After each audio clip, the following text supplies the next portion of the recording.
Hello. आप सभी का हमारे steno for all YouTube channel और हमारी वेबसाइट www.stenoforall.com पर स्वागत है। यहाँ हम बेसिक से एक्सपर्ट लेवल की डिक्टेशन उपलब्ध करा रहे हैं। आप सभी यूं एक एक शब्द को मिलाकर अपनी गलतियां निकालने में समय खराब या बर्बाद ना करें। हमारी वेबसाइट पर जाकर किसी भी गति में अंग्रेजी और हिंदी की डिक्टेशन सुनकर उसकी तुरंत स्वतः मूल्यांकन प्राप्त करें, साथ ही अन्य बहुत कुछ। सभी 140 शब्द प्रति मिनट की गति पर लिखने के लिए तैयार रहें। इन डिक्टेशनों को हमने संपादकीय से लिया है। यह हमारी पहली डिक्टेशन है। सभी तैयार हैं? कल्पना व्यक्ति को ईश्वर की ओर से मिली सबसे बड़ी पूंजी है। यही कल्पना कई बार जीवन में अनुत्तरित लगने वाले प्रश्नों के उत्तर भी सहज रूप से सामने रख देती है। अश्वत्थामा और इंद्र जैसे उपन्यास लिख चुके लेखक ने इसे बार कल्कि 10वें अवतार का उदय नाम से किताब लिखी है। इसमें उन्होंने धर्म और विज्ञान के तार जोड़े हैं। उनके बेटे अत्रि गर्ग ने भी इसका सहलेखन किया है। किताब में एक परिवार की दो अलग अलग पीढ़ी से भगवान विष्णु के अवतार कल्कि की मुलाकात के माध्यम से कहानी को गढ़ा गया है। किताब के पहले हिस्से में कल्कि की मुलाकात एक किरदार से होती है, जहां प्रथम विश्व युद्ध के बाद फैली महामारी को यह मनुष्य को उसकी गलतियों की सजा देने के लिए ईश्वर का प्रकोप बताते हैं। कुछ दशक बाद कल्कि फिर उस व्यक्ति के पोते से मिलते हैं और 2020 में फैली महामारी म्यूविड 20 पर चर्चा करते हैं। यह किताब मनुष्य द्वारा प्रकृति के अत्यधिक दोहन और विकास के नाम पर हो रहे विनाश की गाथा कहती है। यह बताती है कि पृथ्वी पर मनुष्य एकमात्र जीव नहीं है, बल्कि अन्य अनगिनत जीवों का भी इस पर मनुष्य जितना ही अधिकार है, जबकि मनुष्य लगातार सभी के अधिकारों में दखल देता आया है। पहली नज़र में यह किताब अपना सच किया धरा भगवान पर थोप देने के विचार से प्रेरित होने का आभास देती है। हालांकि जब मानव जाति द्वारा प्रकृति के बेतहाशा दोहन पर नज़र पड़ती है तो सहसा यह मानने को भी मन करता है कि शायद प्राकृतिक आपदाएं और महामारियां भी कहीं ना कहीं धरती पर संतुलन बनाने की प्रकृति की प्रक्रिया का ही अंग है। कुल मिलाकर यह किताब पाठक को रोमांचित करती है और दुनिया में फैली महामारी को देखने की एक अलग दृष्टि भी देती है। अंग्रेजी के चर्चित लेखक सुदीप चक्रवर्ती का इतिहास लेखन गंभीरता से लिया जाता है। उनकी नवीनतम Plassey to battle that change the course of Indian history इस अर्थ में पठनीय है कि प्लासी के ऐतिहासिक युद्ध को लेकर भारत में ब्रितानी हुकूमत के आगमन और प्रभावों का दिलचस्प ब्यौरा पूरे रंग में यहाँ मौजूद है। यह किताब एक हद तक इस पूरे प्रसंग के हवाले से एक का निकल भी है, जिसे पढ़कर आप समृद्ध ही नहीं होते बल्कि कुछ ऐसे प्रामाणिक तथ्यों से भी परिचित होते हैं जो शायद इतिहास की पढ़ाई के बाद भी आंखों से ओझल रहती है। चक्रवर्ती अपनी भूमिका में लिखते हैं कि प्लासी का कथानक दो ऐसे किरदारों के बीच हुआ है जहां महत्वाकांक्षा, विश्वासघात, राजनीति और मुनाफा एक साथ पल रहे हैं। यह एक तरीके का रियलिटी शो भी था जिसने व्यापक स्तर पर भारत में मौजूद विपुल बजाने और सिंहासन पाने के खेल को साधने की कोशिश की। प्लासी केवल एक युद्ध भर नहीं था, उससे परे बहुत कुछ था, क्योंकि वह अपने शत्रु शुरू होने के बाद कुछ ही घंटों में समाप्त भी हो गया। इतिहासकारों के रूप में कहीं ना कहीं लेखक ने इस बात की ओर इशारा भी किया है कि इस युद्ध या विगत में हुई सामाजिक राजनीतिक बदलाव की किसी घटना के कोई पहलू नहीं होते हैं। उन्हें समग्रता में देखने की कोशिश ही उस घटना को एक बड़ी तारीख या कहानी में बदलती है।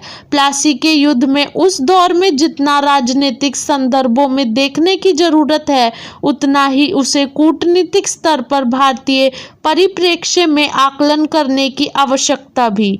इसे समझने के लिए लेखक ने जिन विद्वानों के कामों को आधार बनाया है उनमें George Bruce Malleson, John Kaye Christopher Valley, Neeraj C Chaudhary, William Cavendish Bentinck, John Clark Marshman, Ishwar Chandra Vidyasagar, Abul Kalam Mohammad Zakaria जैसे इतिहासकार मौजूद हैं जिन्होंने भारत की इस लड़ाई को अपनी दृष्टि से समझने का प्रयास किया है। चक्रवर्ती ईस्ट इंडिया कंपनी के रॉबर्ट क्लाइव और बंगाल के नवाब सिराजुद्दौला के बीच के युद्ध को दो लोगों के बीच हुए आपसी सैन्य अभियान से अलग छल, भितरघात और लालच का एक ऐसा जघन्य कर्म मानते हैं जिसने आने वाले लगभग 1.5 शताब्दी तक भारत का इतिहास बदल कर रख दिया। यहाँ की सामाजिक संरचना को आघात पहुंचाते हुए भारत में ब्रिटिशों के आगमन, उनकी छल छद्र से सत्ता पाने के कृत्यों और मसाले, सिल्क व अन्य चीजों के व्यापार के बहलावे में छुपे हुए भारत के उपनिवेश बनाने के काम की राह प्रशस्त कर दी। यह किताब कुछ दिलचस्प किरदारों का भी ऐतिहासिक वृत्तांत समेटे हुए है जिसमें सिराजुद्दौला की सेना का वफादार सिपाही मीर मदन जगत सेठ जो मुर्शिदाबाद का एक बड़ा साहूकार था और बंगाल के टकसाल को नियंत्रित करता था, प्लासी युद्ध की जमीन बनाने वाला एक षड्यंत्रकारी मीर जाफर, एक दूसरा विश्वासघाती जो अलीवर्दी खां और सिराजुद्दौला खां दोनों की ही सेनाओं में बड़े ओहदे पर था। उनकी भूमिकाओं को एक औपन्यासिक कथा की तरह पढ़ना रोमांचक अनुभव है। इस पूरे प्रकरण में घसेटी बेगम का किरदार भी दिलचस्प ढंग से उभरा है जो अलीवर्दी खां की पुत्री और रिश्ते में सिराजुद्दौला की मौसी थी। उनके साथ के प्रसंग और इतिहास में उनकी दुर्गसंगियों को भी पैनी निगाहों से टटोला गया है जो ऐतिहासिक आख्यान को मानवीय दुर्बलताओं से भरे हुए एक प्रामाणिक दस्तावेज में बदलता है। यह कारण ही नहीं है कि इतिहास में हुई ऐसी तमाम मूल गलतियों में प्लासी का युद्ध अभिशाप की तरह रहा है जो ब्रिटिश लोगों की क्रूरता, उनकी दमनकारी नीति और आक्रामक ढंग से ईस्ट इंडिया कंपनी को तिजारत के बहाने शासन करने की बेलगाम अंकुश के रूप में स्थापित करता है। 3 अध्यायों में विभक्त इस दस्तावेज की खूबसूरती इस बात में भी निहित है कि तथ्यों और सूचनाओं को बटोरने के क्रम में लेखक ने ब्रिटिश राज के दस्तावेजों, गजेट्रियों, चिट्ठियों, संस्मरणों और अन्य स्रोतों से पाठ्य सामग्री एकत्र की है। इसे लिखते हुए वह किताबों को इतिहास की बोझिल डायरी नहीं मानते बल्कि सहज ढंग से चौकन्ने बने हुए इतिहास की छिपी हुई परतों को उभारने की कोशिश करते हैं। इस काम को समझने के लिए इस दौर में और पूरी परंपरा पर जितने मिनिएचर और तेल चित्र बने हैं उनका समावेश भी किताब में संदर्भ की तरह किया गया है।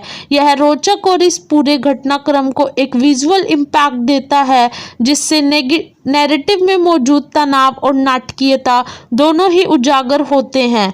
मिसाल के तौर पर वर्ष 1760 में फ्रांसिस हेमन द्वारा बनाए ऑयल ऑन कैनवस देखिए जिसमें प्लासी युद्ध के बाद रॉबर्ट क्लाइव और मीर जाफर की मीटिंग दर्शाई गई है। एक दूसरे तैलचित्र में मुगल बादशाह शाह आलम द्वितीय 16 अगस्त 1765 को रॉबर्ट क्लाइव के साथ एक संधि पर हस्ताक्षर देते हैं जिसके अनुसार बंगाल की दीवानी कंपनी बहादुर को सौंपी जाती है। ऐसे शोधपरक कृतियों का हिंदी में इंतजार है जिससे व्यापक हिंदी पट्टी के पाठक भी लाभान्वित हो सके। धर्मशास्त्रों में वर्णित स्वर्ग नरक सभी को रोमांचित करते हैं पर आज तक किसी ने देखा नहीं, चाहे ये अन्यत्र भले ना हो पर इस धरती पर अवश्य है। दुनिया का हर व्यक्ति इसका अनुभव करता है पर समझता नहीं। यही स्वर्ग जैसे सुख है और नरक जैसे दुख भी।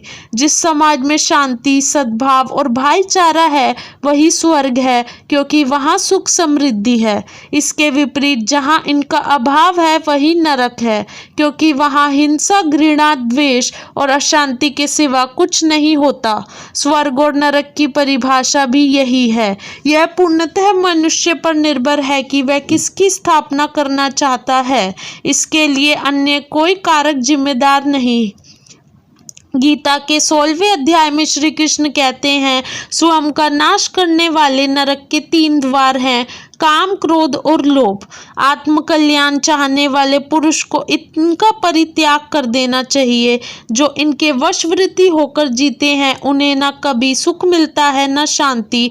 मानस के सुंदर कांड में बाबा तुलसीदास भी रावण से विभीषण के माध्यम से यही कहते हैं, हे नाथ, काम, क्रोध, लोभ और मोह नरक के पंथ हैं, इनका परित्याग कर दीजिए। पर वह नहीं माना।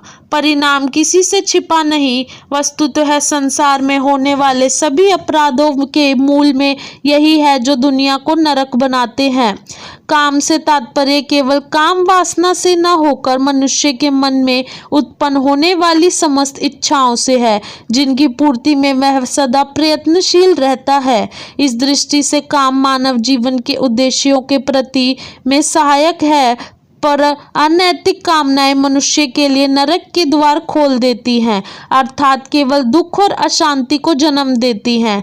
इसी प्रकार क्रोध और लाभ भी अनर्थ के मूल हैं। ये भी सदा पारिवारिक एवं सामाजिक अशांति का कारण बनते हैं। पूर्ण रूप से देखी जा चुकी है, अतः सभ्य समाज की स्थापना के लिए इनका परित्याग ही श्रेयस्कर है।